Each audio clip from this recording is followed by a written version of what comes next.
हाय, very good morning friends. तो आज GST में रिवाइज करने जा रहे हैं वैल्यू ऑफ सप्लाई सेक्शन 15। लेकिन आज का जो वैल्यू ऑफ सप्लाई मैं रिवाइज करने जा रहा हूँ वो सीए, सीएस, सीएमए तीनों के लिए है और इंटर लेवल के लिए। सीएमए में जो इनडायरेक्ट टैक्स का पेपर है वो एक इनडायरेक्ट टैक्स का ही पेपर फुल्ली है, तो वहाँ पे जो वैल्यू ऑफ सप्लाई के रूल्स हैं वो भी आ जाते हैं। उसके लिए हम सेपरेट क्लास रिकॉर्ड करेंगे सीएमए वालों के लिए। फाइनल वाले भी देख सकते हैं, लेकिन मैं फाइनल लेवल पे नहीं पढ़ाता है, तो इस वजह से मैं कोई ऐसा नहीं कहूँगा कि हाँ वो फाइनल वालों के लिए भी है। हाँ, सीएमए वालों के लिए फुल प्रूफ है। तो आज वैल्यू ऑफ सप्लाई छोटा सा डिस्कशन है, आधे पौने घंटे में खत्म हो जाएगा। तो टॉपिक वाइज जिसको जिस पर्टिकुलर टॉपिक में दिक्कत हो वो देख सकता है। इसके समरी नोट्स भी मैं आपको डिस्क्रिप्शन बॉक्स में डाल दूंगा। प्लस आज मैं 2-3 क्वेश्चन भी आपके साथ एग्जाम के एक आरडीपी का डिस्कस कर लूँगा, क्योंकि वैल्यू ऑफ सप्लाई में आपको आने ही प्रैक्टिकल क्वेश्चन है और प्रैक्टिकल क्वेश्चन यहाँ पे आएंगे जरूर। ठीक है, आपको सॉल्व करने आने चाहिए। आइए शुरू करते हैं। तो वैल्यू ऑफ सप्लाई की अगर मैं बात करूं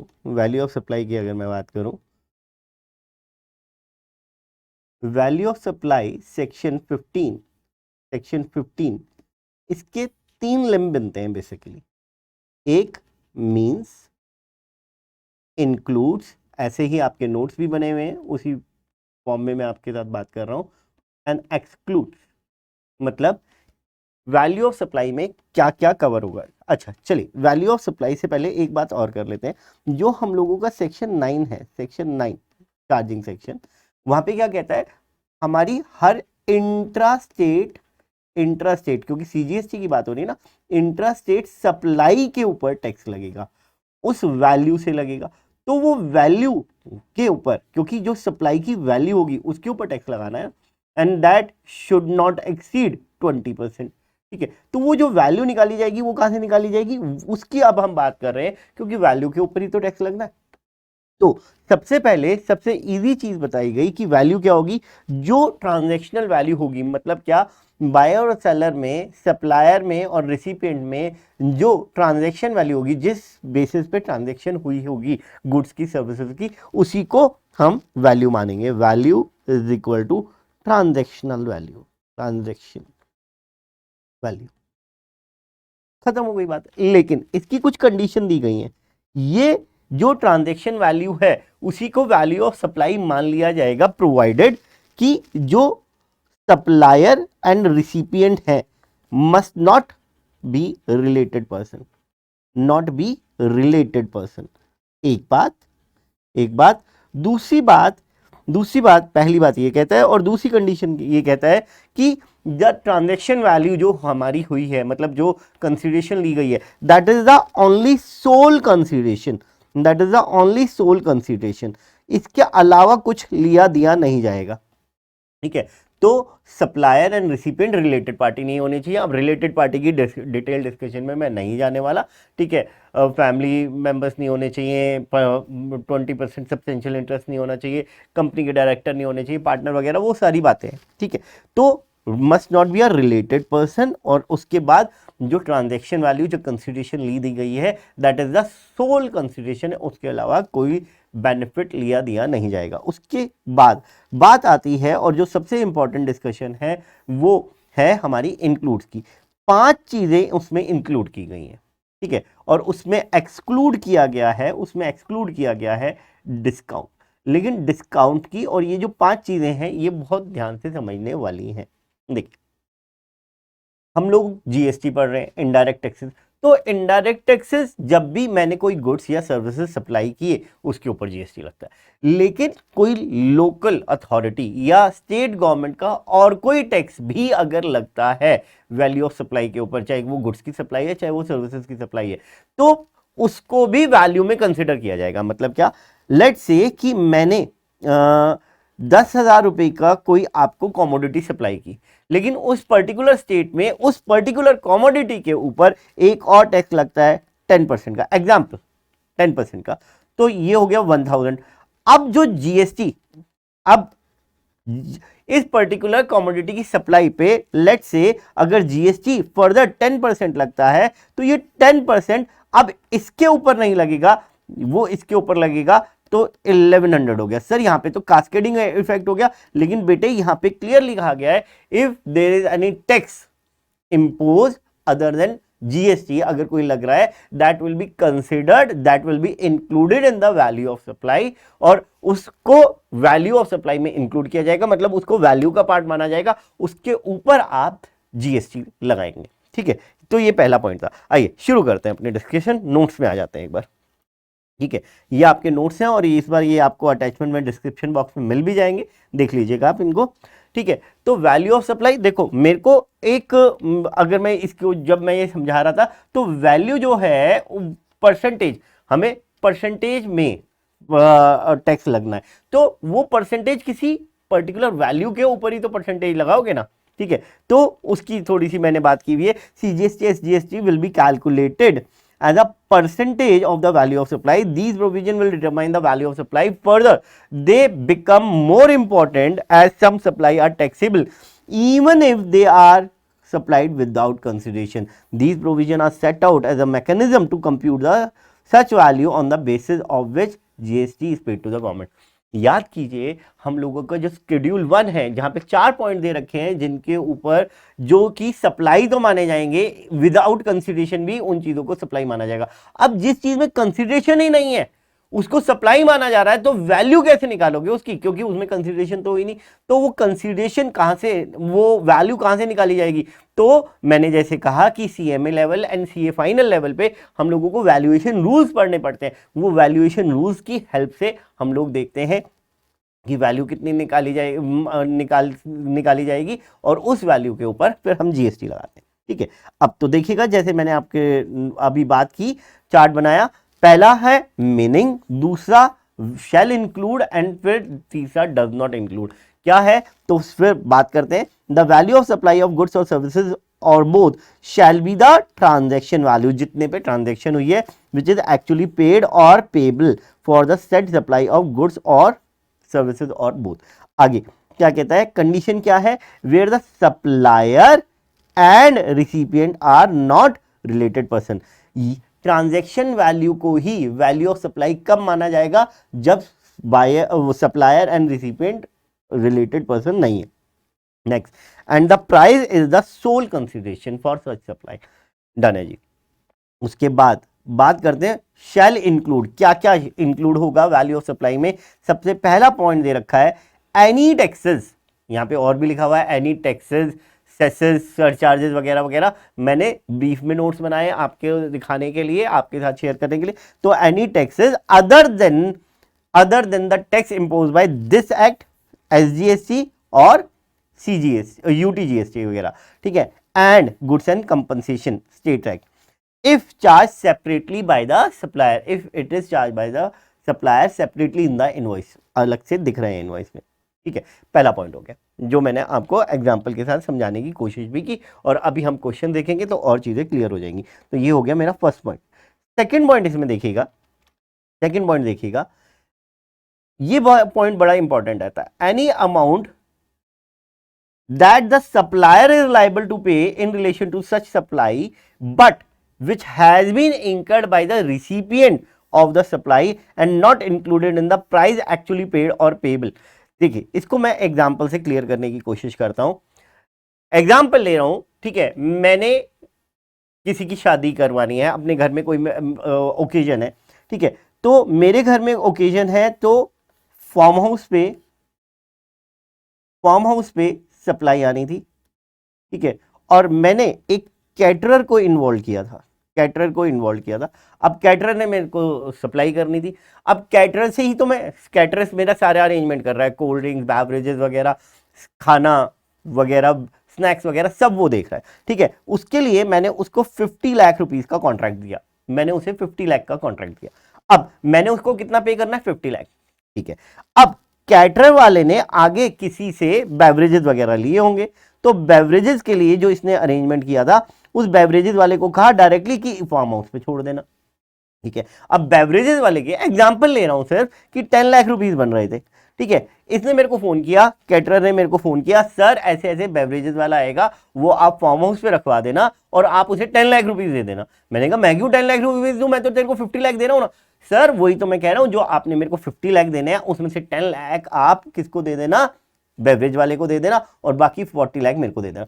अब जो कैटरर है, that caterer is liable to pay to the beverage वाला, लेकिन अब उसको उसने मेरे से किसने दिलवा दिया, recipient. I am the recipient and he is the supplier. ठीक है, तो सप्लायर की लायबिलिटी थी जो कि रिसिपिएंट ने पे कर दी, और उसकी वजह से रिसिपिएंट ने अब सप्लायर को कितना दिया, कम दिया। तो वो जो 10 लाख रुपीज मैंने उसके ब्याज पे किया, that will also included in the supply. तो कल को अगर कैटरर मेरे को ये कहे कि मैंने तो आपको 40 लाख रुपीज की सर्विसेज दी है, तो उसने मेरे को 40 लाख की सप्लाई नहीं की है, उसने मेरे को पूरे 50 लाख की सप्लाई की है, क्योंकि जो 10 लाख रुपीज मैंने पे किया वो भी उसके ब्याज पे किया। होप सो मेरी बात आपको क्लियर है। ठीक है, तो उसके बिहाफ पे मतलब क्या, अगर सप्लायर के बिहाफ पे रिसिपिएंट पे कर रहा है, that will also included in the value of supply. Key point, incidental expenses. Incidental expenses मेरे को एक्साइज वगैरह की बातें याद आ जाती हैं, लेकिन अब हम फ्रेश तरीके से पढ़ रहे हैं। तो इंसिडेंटल एक्सपेंसेस सप्लाई करने के लिए जो भी मैं गुड्स या सर्विसेज सप्लाई कर रहा हूं, उसको सप्लाई करने के लिए जो इंसिडेंटल, जो एक्सपेंसेस जरूरी है, उनके बिना वो सप्लाई नहीं हो सकती। वो एक्सपेंसेस भी वैल्यू ऑफ सप्लाई का पार्ट माने जाते हैं, और वैल्यू ऑफ सप्लाई का पार्ट माने जाएंगे तो जीएसटी पूरा इंक्लूड करके आएगा। जैसे बहुत पहले हुआ करता था कि गाड़ियों को जब खरीदा जाता था तो गाड़ी जितना भी एक्स शोरूम प्राइस है उसके ऊपर एक पीडीआई चार्जेस लगता था, PDI, pre dispatch inspection charges. ठीक है, तो अगर 4 लाख रुपए की गाड़ी है और उसके ऊपर 5,000 रुपए पीडीआई लग रहा है, तो पीडीआई के बिना वो गाड़ी नहीं देंगे।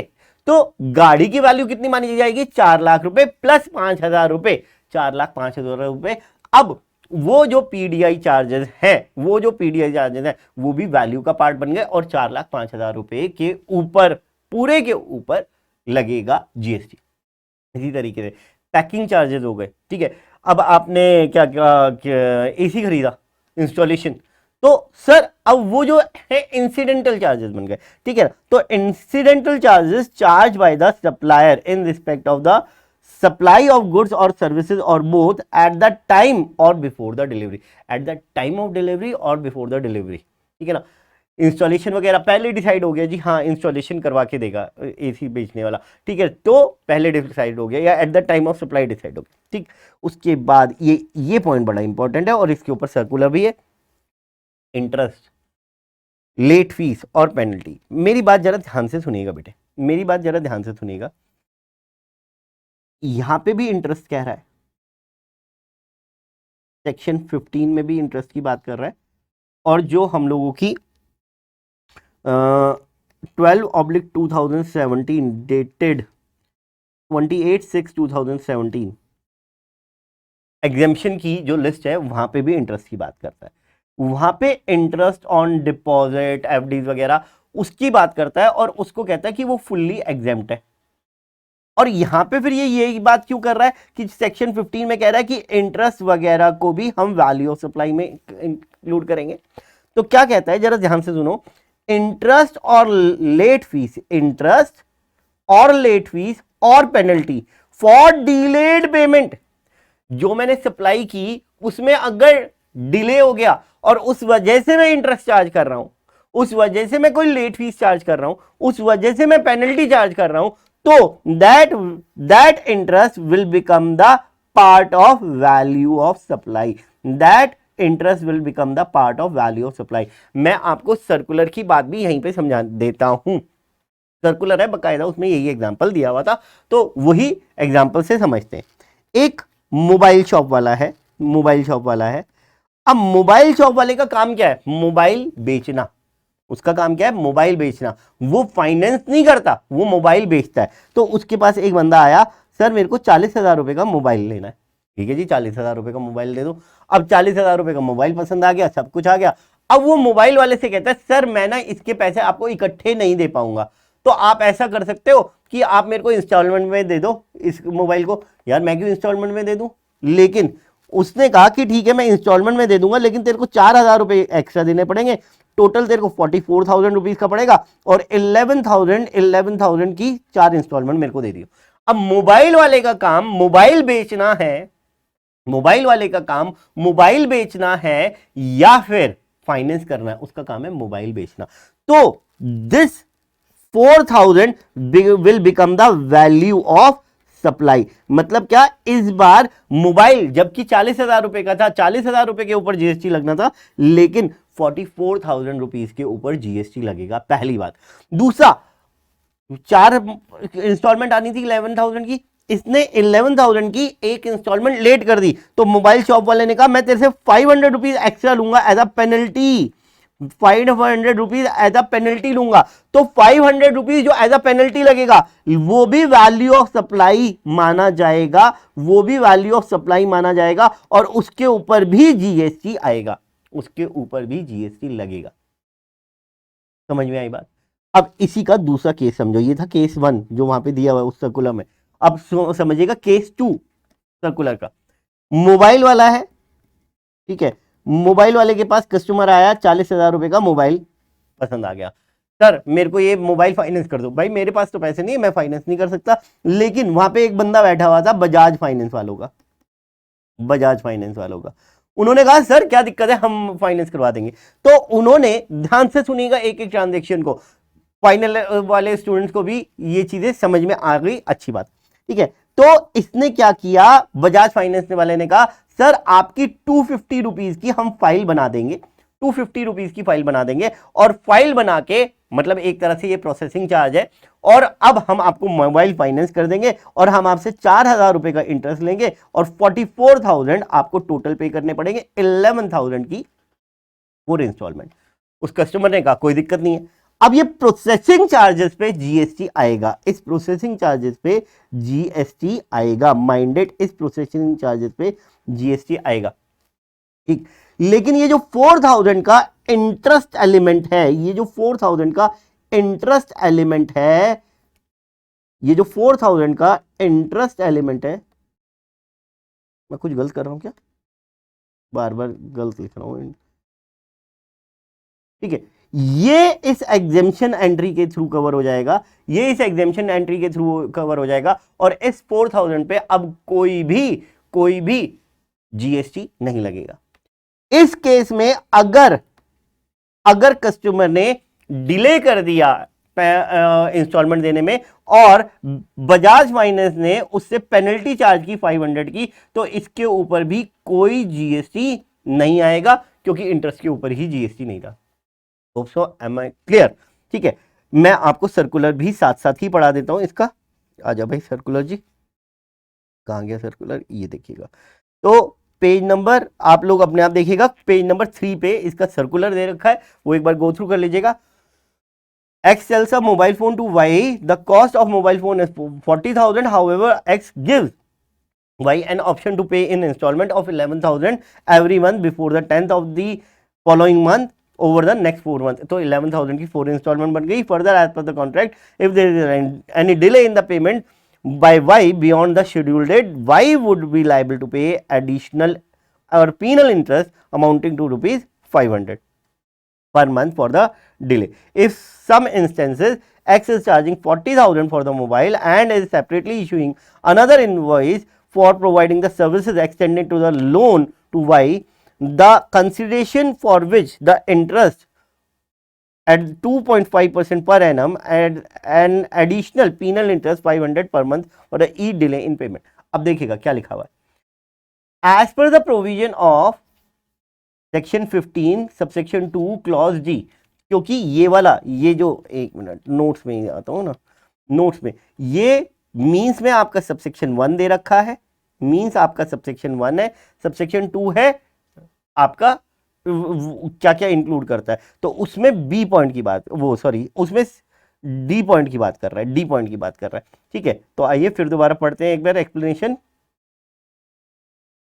ठीक है। As per the provision of Section 15(2)(d) of CGST Act, the amount of the penal interest is to be included in the value of supply. The transaction between the X and Y is for the supply of taxable goods, that is mobile phone. Accordingly, penal interest would be taxable as it would be included in the value of the mobile, irrespective of the manner of the invoicing. Hope so मेरी बात आपको clear हो गई होगी। और इसी तरीके से इसका केस 2 एक बार पढ़ लीजिएगा, कोई भी दिक्कत आए आप कमेंट बॉक्स में क्वेरी डाल सकते हैं। ठीक है, आइए फर्दर आगे चलते हैं। हम लोगों के 4 पॉइंट कवर हो गए। ई पॉइंट बहुत अच्छा है। जब हम कंसिडरेशन की डेफिनेशन देख रहे थे जीएसटी में, वहां पे भी हम लोगों ने बात की थी कि जो गवर्नमेंट से सब्सिडी मिलती है वो कंसिडरेशन का पार्ट नहीं बनती। और वही बात यहाँ पे वैल्यू ऑफ सप्लाई में लिख दी कि सेंट्रल गवर्नमेंट या स्टेट गवर्नमेंट से अगर कोई सब्सिडी मिल रही है that will not be included in the value of supply. Example के साथ इस चीज को समझ लीजिएगा, एग्जाम्पल के साथ इस चीज को समझ लीजिएगा। एक बुक शॉप थी गवर्नमेंट स्कूल के पास, बुक शॉप थी, वहां पे ₹100 की नोटबुक मिलती थी, ₹100 की नोटबुक मिलती थी। सेंट्रल गवर्नमेंट ने कहा कि आप बच्चों को दे रहे हैं, स्टूडेंट्स को जब दे रहे हैं तो आप इसको ₹30 कम में दीजिएगा, आप ₹70 में ऑफर कीजिएगा। उसने कहा बुक सेलर ने कि मैं क्यों इसे कम में ऑफर करूं, हम आपको सब्सिडी देंगे, हम आपको सब्सिडी देंगे। कौन, सीजी या एसजी, सीजी या एसजी सब्सिडी देंगे उस केस में। ठीक है, तो ₹70 ही, वैसे तो जो बुक्स वगैरह होती है स्टूडेंट्स के लिए उसके ऊपर जीएसटी एग्जेम्प्ट है, लेकिन फिर भी अगर मैं बात करूं तो जीएसटी ₹70 पे लगेगा इस केस में, ₹100 पे नहीं लगेगा। लेकिन अगर कोई बुक शॉप वाले के पास आया, भैया मैं ना थोड़ा सा दान पुण्य करना चाहता हूं, या कोई कंपनी अप्रोच करती है मैं सीएसआर एक्टिविटीज के लिए बच्चों को सब्सिडाइज रेट पे हम बुक्स ऑफर करना चाहते हैं, तो जो ₹100 की बुक है ना वो आप ₹30 माइनस करके आप ₹70 में बच्चों को दे देना, ₹30 हमसे ले लेना। Now this subsidy is not provided by the central government और स्टेट गवर्नमेंट। ठीक है, तो जो ₹100 पूरे बनते हैं उसी के ऊपर जीएसटी आएगा। सो मेरी ये बात भी आपको क्लियर हो गई होगी। कोई प्रॉब्लम हो प्लीज कमेंट बॉक्स में लिखिएगा। आप ना लाइक करते हैं ना कुछ कमेंट बॉक्स में डालते हैं, पता ही नहीं चलता कुछ समझ में आ भी रहा है या नहीं आ रहा। चलिए, मेरा काम मैं अपना पूरा करता हूँ, आप थोड़ा सा अपना काम पूरा कीजिएगा, रिवीजन दिल लगा के कीजिएगा। इसके ऊपर प्रैक्टिकल क्वेश्चन आना ही आना है, चाहे आप सीएमए स्टूडेंट हैं चाहे सीए या सीएस वाले। ठीक है, प्रैक्टिकल क्वेश्चन इसके ऊपर जरूर बनेगा जीएसटी में। आगे अब क्या इंक्लूड नहीं करना है, डज नॉट इंक्लूड, ये वाला पॉइंट भी काफी इंपॉर्टेंट है। सीधी सीधी बात सुनिएगा, डिस्काउंट को इंक्लूड नहीं करना है, लेकिन वो डिस्काउंट जो कि सप्लाई का पार्ट बन गया हो या सप्लाई के टाइम पे डिसाइड हो गया हो, सप्लाई का पार्ट बन गया हो, मतलब क्या, जो इनवॉइस में मेंशन हो गया हो। ठीक है, मैं पढ़ के बताता हूं। The value of invoice shall not include any discount which is given before और at the time of supply, discount mention in the invoice. ठीक है, आप दुकान में एंटर किए, पहले ही बोर्ड लगे हुए 50% डिस्काउंट, 70% डिस्काउंट, और जब इनवॉइस आएगी हाथ में उसमें भी 70% डिस्काउंट माइनस कर देगा। ठीक है, वो चीज हो गई। ठीक है, या फिर जैसे हमारी मम्मी वगैरह जाती हैं, भाई अगर पूरे एमआरपी पे कोई चीज मिल गई और मम्मी ने ले लिया तो मम्मी की बेइज्जती नहीं हो जाएगी, तो वो तो लड़ झगड़ के उसको डिस्काउंट पे करवाएंगी। तो अगर वो ₹1000 की चीज है, नहीं जी हम तो आपकी दुकान से लेके जाते हैं हमेशा, फिर भी आप ऐसे करोगे भैया देख लो ना, ये कर लो ना, वो कर लो ना, और करके मम्मी ने ₹100 का डिस्काउंट अगर ले लिया, ठीक है, 1000 माइनस 100, तो वो ₹100 का डिस्काउंट अगर उसने इनवॉइस में माइनस कर दिया तो 1000 माइनस 100, जो कि पहले से नहीं था मेंशन कहीं पे भी, 1000 माइनस 100 900 पे ही जीएसटी आएगा। ठीक है, ये बात समझ में आ गई होगी। इसमें बी पॉइंट थोड़ा सा अच्छा है, the value of supply shall not include any discount which is given after the supply has been effected। Supply होने के बाद जो डिस्काउंट दिया वो भी नहीं आपका वैल्यू ऑफ सप्लाई का पार्ट माना जाएगा। Such discount is establish in the terms of an agreement into at or before the time of such supply and specifically linked to the relevant invoices। इसके लिए बहुत अच्छा एग्जांपल आ रहा है मेरे पास, और बाई चांस टाइम भी ऐसा चल रहा है, टाइम चल रहा है इस टाइम अक्टूबर 2022। ठीक है, दिवाली का टाइम है। ठीक है, एशियन पेंट्स के मैन्युफैक्चरर ने अपने डीलर्स को कहा भाई सितंबर अक्टूबर 22 में तुम जितनी भी सेल करो, अगर वो टोटल सेल 50 लाख से ऊपर की तुमने करवा दी, 50 लाख से ऊपर की करवा दी, तो मैं तुम्हें 10% डिस्काउंट दे दूंगा, 10% डिस्काउंट दे दूंगा। लेकिन ये पता कब चलेगा? अक्टूबर एंड में। तो सितंबर की सेल जो हो रही होगी, इवन अक्टूबर में जो सेल हो रही होगी, वो पहले तो पूरे प्राइस पे होगी। जैसे A B C D dealer है, मैं 2 ही डीलर की बात करूंगा। ए डीलर ने क्या किया, पहले महीने तो माल उठाया 30 लाख का, और 30 लाख का उठाया तो अभी तो पूरे रेट पे मिल रहा है, और उसके बाद यहां पे उठाया 15 लाख का, और तो टोटल कितना हो गया इसका? 45 लाख। ठीक है, बी डीलर था, बी डीलर ने क्या किया, बी डीलर ने यहां पे 35 लाख का माल उठाया और यहां पे 25 लाख का माल उठाया। ठीक है जी, और इसका टोटल कितना हो गया भाई? इसका टोटल हो गया 60 लाख। अब एशियन पेंट की जब दिवाली निकल गई, अपनी डीलर्स मीट पे बुलाई, कब? नवंबर में। आओ जी बैठेंगे, खाना खाएंगे, एंजॉय करेंगे। अब डीलर्स मीट में जो फाइनेंस वाला बंदा था एशियन पेंट वालों का, उन्होंने एक्सेल शीट बनाई और एक्सेल पे फिल्टर लगाया, मोर देन 50 लाख की सेल किसने की है? तो मोर देन 50 लाख की सेल किसने की थी? बी ने की थी। अब जब इसे एक्चुअल में सप्लाई हुई होगी, प्लीज मेरी बात ध्यान से देखिएगा, तो सितंबर की सेल जो 35 लाख की होगी इसने, उसके ऊपर एग्जांपल ले लेते हैं, अगर 10% से जीएसटी चार्ज किया होगा तो 3,50,000, तो ये हो गया, ठीक है ना मैंने? हाँ, 38,50,000 की इनवॉइसिंग हुई होगी, और फिर जो 25 लाख की इनवॉइसिंग हुई होगी उसके ऊपर 2,50,000 का और जीएसटी लगा होगा 10% के हिसाब से, 27,50,000 का हुआ होगा। लेकिन बाद में क्या पता चल रहा है? बाद में पता चल रहा है इसने 50 लाख से ज्यादा की सेल कर दी थी। तो अब क्या किया जाएगा? इसे 10% डिस्काउंट दिया जाएगा। भाई देखो, जो डीलर है वो अपना काम कर रहा है तो वो 10% डिस्काउंट लेगा। जो एशियन पेंट मैन्युफैक्चरर है उसकी सेल ज्यादा हुई है, वो 10% का डिस्काउंट देगा। तुम्हारे जीएसटी से उसे कोई मतलब नहीं है, जीएसटी को जैसे हैंडल करवाना तुम करवाओ। तो जीएसटी वालों ने क्या लॉ बनाया? डिसाइड हो चुका 60 लाख। अब क्या करते हैं? डिस्काउंट दे दो, कोई दिक्कत नहीं। लेकिन ये क्या डिस्काउंट? अब मेरी बात ध्यान से सुनना, ये क्या डिस्काउंट पहले ही डिसाइड हो चुका था या eight the time of supply decide हो गया था? हाँ सर, पहले ही डिसाइड हो गया था कि अक्टूबर से सितंबर की सेल टोटल करके अगर 50 लाख से ज्यादा की होगी तो 10% का डिस्काउंट देंगे। ठीक है, फिर अब हम देंगे, लेकिन एक शर्त है। क्या शर्त है सर?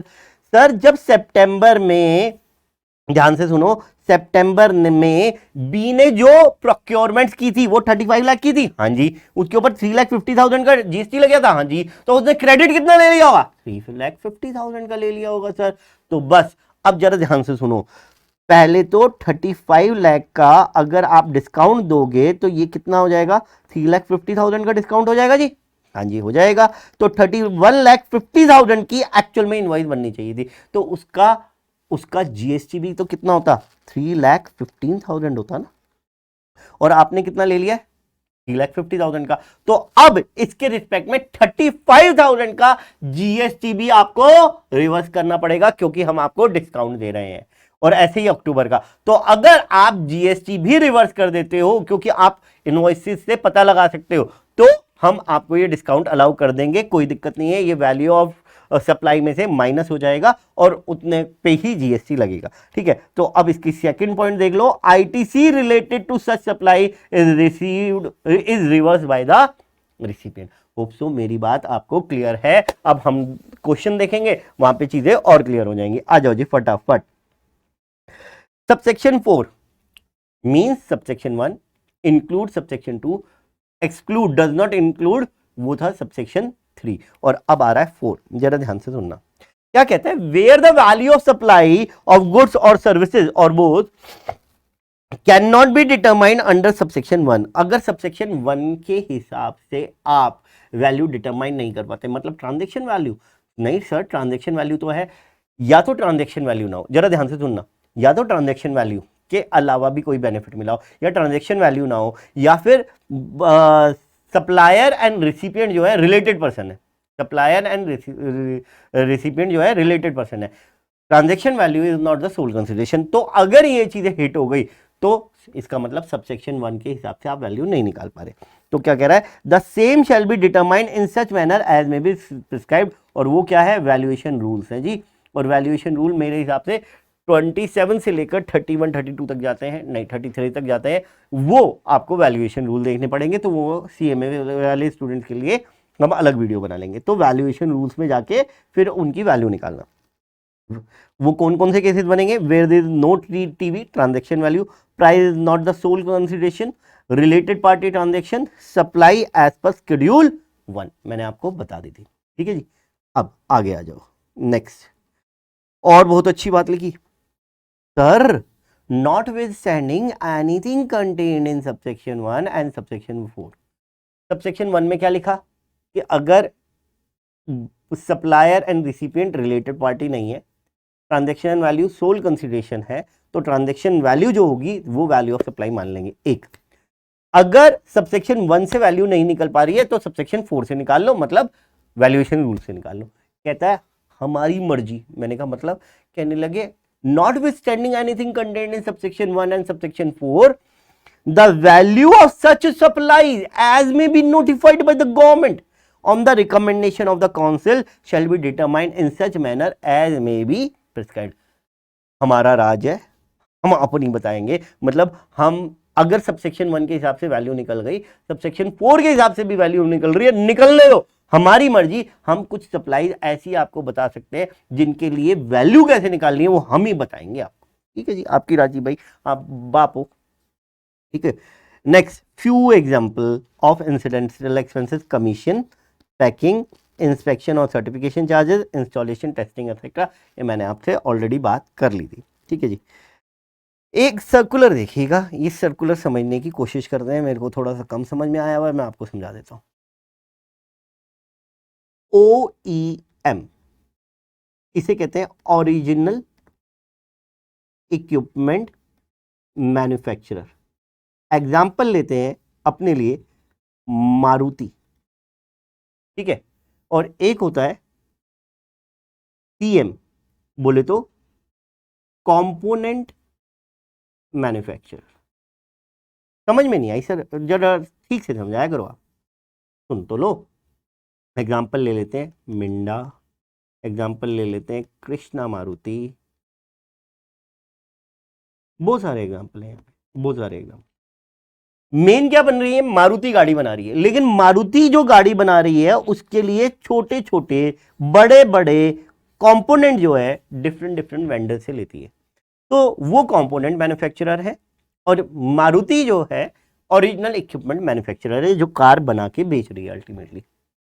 ठीक है, अब जरा बात ध्यान से सुनना। डाइज, जिन्हें हम कहते हैं साचे, मोल्ड्स, ठीक है, अब मेरी बात प्लीज जरा ध्यान से सुनिएगा। मोल्ड्स, मारुति ने कहा मोल्ड मैं खरीद रही हूं, बनवा रही हूं, क्योंकि जैसी हेडलाइट मेरे को चाहिए, जैसा बम्पर मेरे को चाहिए, वो मैं ही डिजाइन कर रही हूं और मैं ही बनवा रही हूं, और बस मैं डाई और मोल्ड मैं बनवा रही हूं, किसी से भी बनवा रही हूं, जो कि मेरे को डाइज या मोल्ड बना के देगा। ठीक है, लेकिन वो डाइज और मोल्ड मैं खरीदूंगी और मैं तुम्हें दे दूंगी, कंपोनेंट मैन्युफैक्चरर, मैं तुम्हें दे दूंगी और तुम उससे प्रोडक्ट बनाना और मेरे को सप्लाई कर देना। समझ में आई बात? ट्रांजैक्शन समझ में आई? अब सुनो जीएसटी का इंपैक्ट। मोल्ड और डाइज किसने खरीदे? ओरिजिनल इक्विपमेंट मैन्युफैक्चरर ने। ठीक है ना, इसने इसके लिए कंसीडरेशन भी पे की होगी, तो कंसीडरेशन प्लस जीएसटी पे किया होगा। तो जीएसटी जब ओईएम ने पे किया तो जीएसटी का क्रेडिट भी कौन खा जाएगा? ओईएम खा जाएगा। और उसके बाद इसने ओईएम ने कंपोनेंट मैन्युफैक्चरर को एफओसी बेसिस पे, फ्री ऑफ कॉस्ट बेसिस पे ये मोल्ड और डाइज दे दिए, भाई ले और बना। जब बना जाएंगे सारे, मेरे हिसाब से हो जाएगा सब कुछ, तो मेरे मोल्ड और डाइज मेरे को वापस कर देना। क्वेश्चन रेज हुआ कि मोल्ड एंड डाइज का क्रेडिट कौन खा गया है? ओईएम खा गया है। अब फ्री ऑफ कॉस्ट सप्लाई कर रहा है अपने कंपोनेंट मैन्युफैक्चरर को। पहला क्वेश्चन, क्या ओईएम को अब क्रेडिट रिवर्स करने की जरूरत है? दूसरी बात, क्या वैल्यूएशन में कोई इफेक्ट पड़ेगा? आंसर ढूंढते हैं, आइए देखिएगा। Mould and dies owned by the OEM which are provided to the component manufacturer on FOC basis does not constitute supply। as there is no consideration involved. Further, since the mold and dies are provided on free of cost basis, FOC basis, by the OEM to the component manufacturer in the course or furtherance of his business, there is no requirement for the reversal of input tax credit availed on such mold and dies by the OEM. ठीक है जी, question वहां पे लिखा हुआ था, मैंने आपको transaction बना के समझा दी और उसके साथ साथ सिर्फ मैंने यहाँ पे आंसर दिया है, मैंने क्वेश्चन नहीं दिया, तो क्योंकि सर्कुलर पूरा डालूंगा कितना बड़ा हो जाएगा आगे.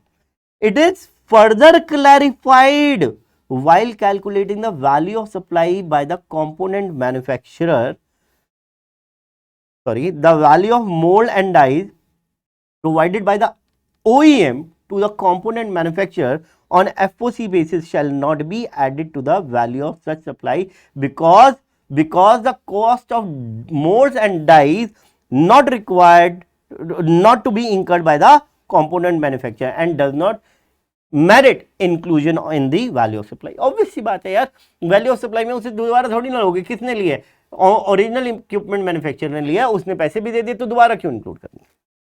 अब देखो, अब महसूस हो रहा होगा हम कितनी बड़ी बड़ी बातें करते हैं. ये देखो इधर ध्यान से सुनो, OEM है कौन, मारुति, CM है कंपोनेंट मैन्युफैक्चरर. OEM ने कहा अबे मेरे साथ काम करना, तुझे एक काम कर, मैं तेरे को बता रहा हूं डिजाइन वगैरह मैं बनवा दूंगा सारे, तू अपने आप डाई बनवा, मोल्ड बनवा, अपने आप बनवा, उसकी कॉस्ट तू इंकर करेगा भाई, मैं नहीं करूंगा, और उसके बाद जो कंपोनेंट बनेगा वो मेरे को सप्लाई कर दे. बेचारा कंपोनेंट मैन्युफैक्चरर तो इसी के आश्रय पे जी रहा है, ठीक है ना. मारुति मेरा माई बाप है, मारुति नहीं खरीदेगा तो ठीक है, इसने मोल्ड बनवाया, डाई बनवाई, और उसके बाद कंपोनेंट बना बना के मारुति को सप्लाई कर रहा है. अब क्या होएगा, देखें आंसर ढूंढते हैं. However, if the contract between the OEM and the component manufacturer was for the supply of component made, ध्यान से, अब इस लाइन को ध्यान से सुनना, made by using the molds dies belonging to the component manufacturer, but same have been supplied by the OEM to the component manufacturer on the FOC basis. ठीक है, इसके पैसे मैं दे दूंगा तेरे को, इसके पैसे मैं अरेंज करवा दूंगा, ठीक है. अब क्या कह रहा है, the amortise cost of such mould dies shall be added to the value of the component. In such cases, OEM will be required to reverse the credit availed on such mold and dies, as the same will not be considered to be provided by the OEM to the component manufacturer in the course or furtherance of the former's business. Hope so मेरी बात clear हो गई होगी, और मैंने ये भी आपको बता दिया था. नेक्स्ट वाला, एक ये वाला पॉइंट और पढ़ लो, इसी सर्कुलर का पार्ट था. In case of servicing of cars where the supply involves both goods and services. जब गाड़ी सर्विस कराने जाते हैं तो सर्विस तो होती है, लेकिन उसमें कुछ कंपोनेंट भी डलते हैं, इंजन ऑयल वगैरह डलता है, कोई नट बोल्ट वगैरह लगने हैं. And the value of such goods और services supplied are shown separately. The goods and services would be liable to tax at the rate as applicable to such goods and services separately. Clear है sir? Done? Hope so ये बात clear हो गई होगी. कुछ भी दिक्कत हो कमेंट बॉक्स में लिख दीजिएगा. अब हम करते हैं क्वेश्चन. क्वेश्चन में हम सॉल्यूशन छुपा लेंगे जी, सॉल्यूशन छुपा लेंगे. सॉल्यूशन छुप जा, नहीं छुप रहा, कोई बात नहीं. नवंबर 18 आरटीपी का क्वेश्चन है. Red pepper limited Delhi registered supplier is a manufacturing taxable goods. It provides the following information: details of the interstate supply made by it for the month of March 2022 लगा लेते हैं, ठीक है. Particular list price of the goods supplied interstate exclusive of taxes is 15 lakh, ठीक है sir. Subsidy received from the central government for the supply of the taxable good to the government school 2,10,000. तो 15 lakh minus 2,10,000 हो जाएगा, ठीक है जी, minus 2,10,000 हो जाएगा. उसके बाद subsidy receive from the NGO of the taxable goods to an old age home 50,000, ये माइनस नहीं करेंगे, ठीक है. आगे tax levied by the municipal government, municipal authority, ठीक है, वो कितना है 20,000. तो जीएसटी से पहले कोई टैक्स लगता है तो वो इंक्लूड करना पड़ता है जी, वो इंक्लूड कर लेंगे. उसके बाद पैकिंग चार्जेस, इंसिडेंटल एक्सपेंसेस है 15,000 भी इंक्लूड कर लेंगे. उसके बाद बहुत ध्यान से देखने वाली चीज आ रही है, late fee paid by the recipient of the supply for the delay payment of the invoice. मैंने लेट फीस ली उससे कितनी, 6,000 रुपए। अब 6,000 रुपए के ऊपर टैक्स नहीं लगेगा। सर आपने तो कहा था इंटरेस्ट के ऊपर, बेटे इसे इंक्लूसिव ऑफ टैक्स मानेंगे, इसे इंक्लूसिव ऑफ टैक्स मानेंगे। तो ये बात हमेशा ध्यान रखना, अगर क्वेश्चन में कुछ नहीं दिया है, क्वेश्चन में अगर कुछ गिवन नहीं है, तो ये वाला जो पॉइंट है हमारा डी पॉइंट जो है, ये हमेशा इंक्लूसिव ऑफ टैक्स माना जाता है, इंक्लूसिव ऑफ जीएसटी माना जाता है। मतलब क्या, इसका जितना भी अमाउंट दे रखा होगा divided by 100 plus R into R करके आप इसका जीएसटी का कंपोनेंट अलग से निकालेंगे।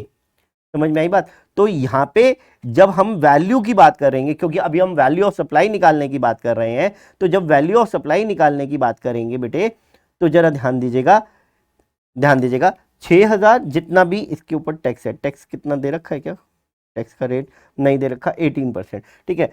तो डिवाइडेड बाय 118 इंटू 100 कर लेंगे तो वैल्यू ऑफ सप्लाई आ जाएगा, इंटू 18 कर लेंगे तो जीएसटी का अमाउंट आ जाएगा, ठीक है। तो वो लेंगे, तो पूरा 6,000 नहीं करना, ये कैलकुलेशन करेंगे। आगे, the list price of the goods taken into account the two subsidies received.